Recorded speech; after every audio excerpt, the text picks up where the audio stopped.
জীবনের যে সময়টি সবথেকে ভীষণভাবে উপভোগ করা যায় সেই সময়টি হলো শৈশব। এই যে দেখেন কত নিশ্চিন্তায়, নির্দ্বন্দ্বে, অবলীলায় খেলাধুলা করছে এরা। এদের সাংসারিক কোনো চাপ নেই, কোনো টেনশন নেই, কোনো ঝামেলা নেই। হ্যালো এভরিওয়ান, আসসালামু আলাইকুম। আমি শারমিন লতা বলছি টাঙ্গাইলের ধনবাড়ি থেকে। ওয়েলকাম করছি আরও একটি নতুন ব্লগে। আশা করছি আপনারা ব্লগটি উপভোগ করবেন। এদের খেলাধুলা দেখে আমার মনে পড়ে গেল আমার সেই সোনালি শৈশবের কথা। কাজের চাপে যখন মন খারাপ হয় তখন শৈশবের দিনগুলোকে ভীষণভাবে মনে পড়ে। কত নিশ্চিন্তে কেটেছিল না সেই দিনগুলো।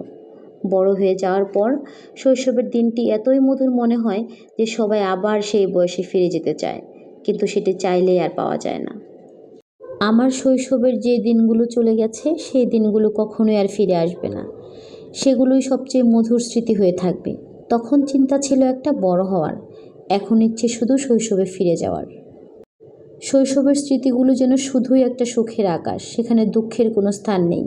দিনগুলো কেটে যায়, সেই মিষ্টি মধুর স্মৃতিগুলো মনের গভীরে আজও বেঁচে আছে, থাকবে।